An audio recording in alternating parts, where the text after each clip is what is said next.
Assalamualaikum warahmatullahi wabarakatuh. Jumpa lagi kita di Netral Channel ya. Channel yang selalu menginformasikan peristiwa-peristiwa yang terjadi di Negara Kesatuan Republik Indonesia ini. Insya Allah didukung oleh data-data yang valid dan yang jelas presisi.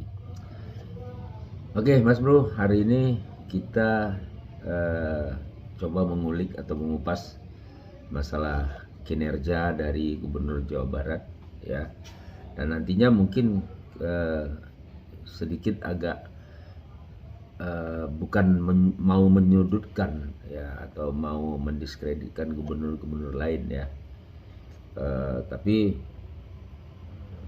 ini semata-mata untuk memberikan spirit lah bagi gubernur-gubernur lainnya ya, dan jangan tersinggung kalau kita bicara begini, karena banyak juga kalau kita ngomong lebih fokus banyak seperti mengelulukan KDM, terus yang lain baper gitu, gak boleh.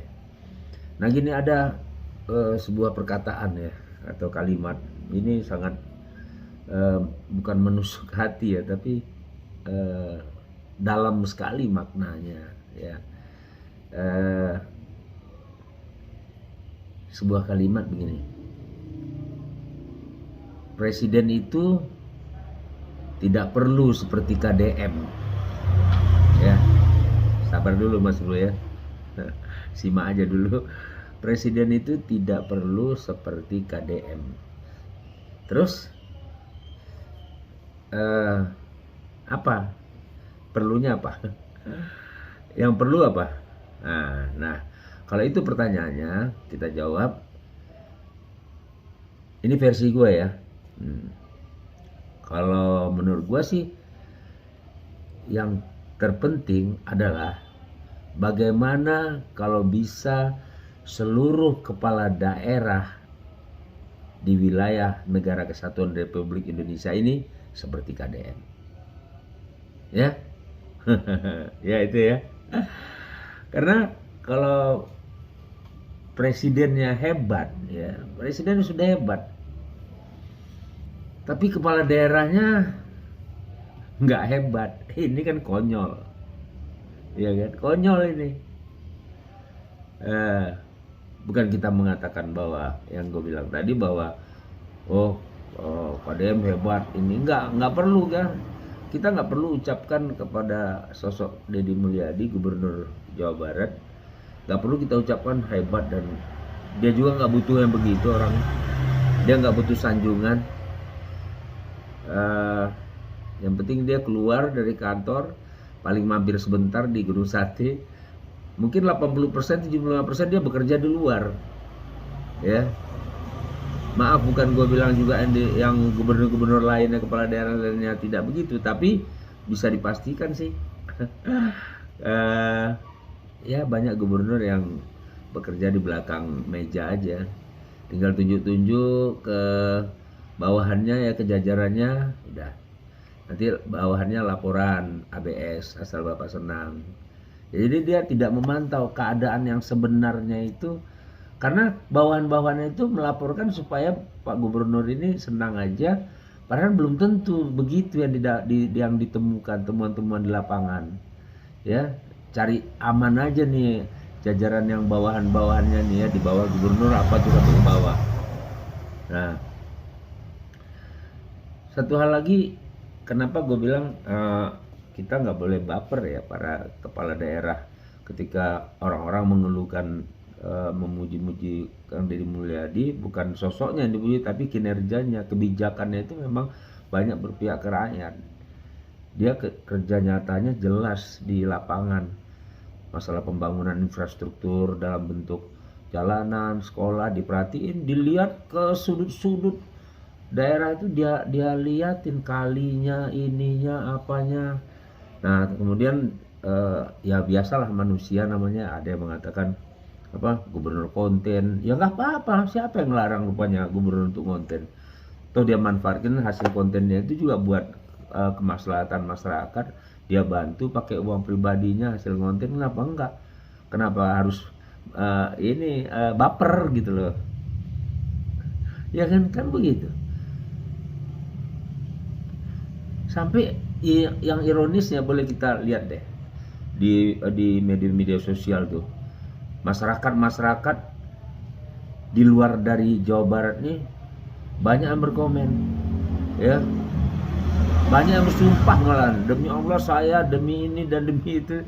Terus terang, baru ini nih kepala daerah, gubernur yang kerjanya benar-benar berpihak atau memikirkan rakyatnya, yaitu Pak Gubernur Jawa Barat Deddy Mulyadi. Bener, gua juga jujur, kita lihat. Jadi bukan pencitraan lah begini. Kenapa harus mengucapkan hal seperti itu? Itu kan namanya, kalau bahasa milenialnya, cebokur namanya itu. Nggak pantas lah seorang gubernur dicemburu-cemburuin gitu, dibilang lah, oh di sudut-sudut gubernur konten. Enggak lah. Malah yang lebih ironis lagi kalau Papua, lebih penekanannya lebih ini, kalau bisa ditukar katanya, gubernur Papua dipindahan ke Jawa Barat, gubernur Jawa Barat Kang Deddy Mulyadi pindah ke Papua. Tapi karena ada peraturan itu, nggak boleh orang luar daerah yang memimpin di Papua. Bayangkan sampai begitunya. Hampir kalau kita ambil votingnya, waduh, hampir seluruh gitu, Pak tukar dong. Medan, Sumatera Utara juga begitu ngomongnya. Kang Deddy Mulyadi pasnya nih jadi gubernur Sumatera Utara aja katanya. Jawa Timur, hampir banyak lah yang apa. Nah itu yang gue bilang tadi, presidennya udah bagus, presiden udah hebat, kepala daerahnya harusnya semuanya harus hebat juga. Ini kepala daerahnya nggak ada yang hebat kecuali Deddy Mulyadi. Terus terang aja kita ngomongnya, ngapain kita bohong-bohong, ya kan, kenyataan fakta yang kita dapatin. Kita secara personel juga nggak kenal sama Kang Deddy Mulyadi istilahnya, tapi kebijakannya, waduh, ini orang bukan dia carmuk masuk ke gorong-gorong ngambil sapa. Terus ada yang komen lagi mungkin, masa gubernur sampai begitu banget? Dia kenapa? Dia mau kok. Toh ngapain dia duduk-duduk di kantor di belakang meja, nggak ada yang bisa diinin, tinggal perintah ini, nggak ada, nggak begitu kan. Di Indonesia dulu ada zamannya Pak Soeharto, mungkin generasi gue ya, gue umur udah 66, generasi gue tahu Insinyur Sutami, Menteri PU zaman Pak Harto, itu 80% di hidupnya di kantor, mikirkan jalan ini, semanggi segala macam tuh Insinyur Sutami.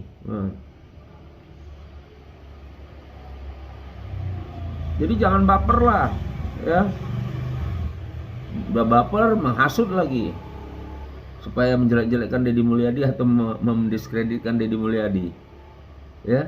Udah nyata kok, rakyat Jawa Barat khususnya udah merasakan gitu loh.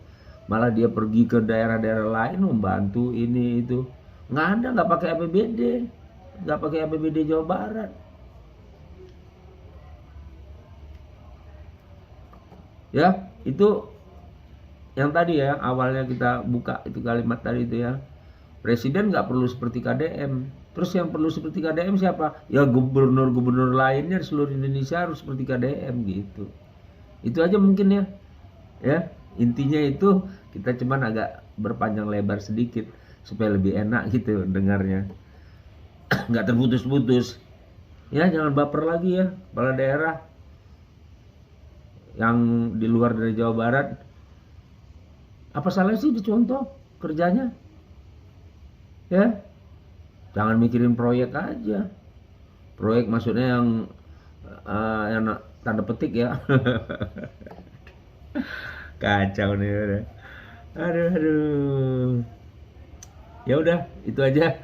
Mohon maaf kalau ada kalimat yang kepleset dikit atau dianggap menyinggung perasaan, ya, mohon maaf. Tidak maksud tendensius, tidak maksud mendiskreditkan seseorang, tapi kita berbicara fakta aja lah, udah ya, nggak usah fitnah-fitnah, nggak usah ini bukan fitnah, tapi mengungkapkan sebuah fakta yang terhampar di depan mata kita, ya. Oke, sampai ketemu di next video. Assalamualaikum warahmatullahi wabarakatuh.